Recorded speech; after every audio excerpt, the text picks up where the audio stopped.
বর্তমান সময়ে আমরা কম বেশি সবাই কিন্তু ধান চাষ করেছি। এই ধানে কেউ বা দিচ্ছি ঔষধ, কেউ বা দিচ্ছি সার। বিভিন্ন সার প্রয়োগের মাধ্যমে ধানকে আমরা উৎপাদন করছি। আমাদের মাঠে, বিলে, খালে সব জায়গায় কিন্তু এখন শুধু ধান আর ধান। এই ধানের জমিতে কিন্তু পর্যাপ্ত পরিমাণ পানিরও প্রয়োজন হয়। সেক্ষেত্রে আমরা মোটর, টিউবওয়েল বা স্যালো মেশিন দিয়ে পানি দিয়ে থাকি। দর্শক, আজকে আপনাদেরকে জানাবো এই ধান গাছে এমন একটা জিনিস যেটাকে আমরা বলে থাকি আগাছা, অর্থাৎ শামা ঘাস। এই শামা ঘাস সম্পর্কে আজকে আমরা বিস্তারিত আলোচনা করব। আমাদের সাথে আজকে কৃষক ভাই রয়েছেন। এই কৃষক ভাইয়ের সঙ্গে শামা ঘাস সম্পর্কে আলোচনা করব। সুপ্রিয় দর্শক, আমি কিন্তু এখন রয়েছি ধান খেতে। এই ধান খেতে কিন্তু একটা ঘাস হয়, শামা ঘাস নামে আমরা সবাই জানি। অনেকে কিন্তু এই শামা ঘাসটাকে চিনি না, ধান মনে করেই চালিয়ে দিই। আজকে আমার সঙ্গে আছেন একজন কৃষক ভাই। ভাই, আপনার নাম কি? আব্দুল মজিদ। আব্দুল মজিদ ভাই। আজকে আব্দুল মজিদ ভাইয়ের কাছ থেকে আমরা দেখব শামা ঘাস কোনটি। ভাই, আমাদেরকে একটু দেখাবেন? এই যে এত ধান ক্ষেত, আমরা তো বুঝতেছি না যে কোনটা শামা ঘাস। সব তো একই রকম দেখা যাচ্ছে। আমাদেরকে দিয়ে একটু দেখাবেন যে কোনটা শামা ঘাস, আমাদের একটু দেখান তো। এই ধান ক্ষেতের ভিতরে এই আগাছা বলি, এই শামা গাছিটা বলে আগাছা। হ্যাঁ, এখন এর ভিতরে ওলি দেখেন এই ধানের থেকে কিন্তু ওই উপরে ঠেলে উঠেছে, একটু লম্বা হয়, একটু লম্বা, মানে ধান যতটুকু তার থেকে একটু লম্বা হবে।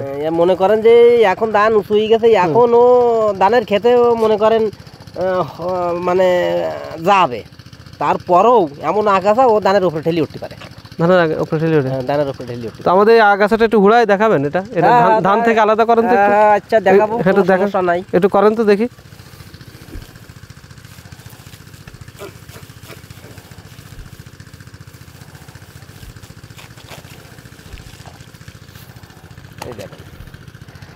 দর্শক, আমার হাতে এই আপনারা যেটাকে দেখতে পাচ্ছেন, এটাই হচ্ছে কিন্তু শামা ঘাস। আপনারা কিন্তু দেখতে পাচ্ছেন ধান থেকে কিন্তু আরও অনেক, অন্তত 1 বিঘিতের 1 উপরে লম্বা হয়। তো এটাকে কিন্তু শামা ঘাস বলা হয়।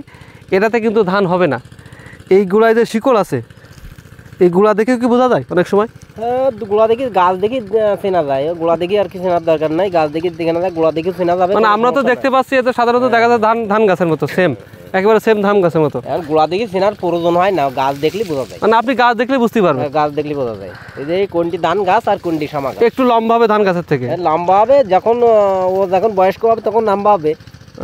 আর বিশেষ করে ধান খেতের মধ্যে হলি, ধান খেতে যে কোনো পাট খেতে, ফসল খেতে হলি, ও কিন্তু সবার বাইরে বেশি, ও কিন্তু আগে ওঠার চেষ্টা করে, সবার আগে ওঠার চেষ্টা করে, সবার আগে ওঠার চেষ্টা করে। সেইটা আছে শামা ঘাস। সেইটা শামা ঘাস। আর এই এমনও আগাছা, এদের বলে বড় সাংঘাতিক আগাছা।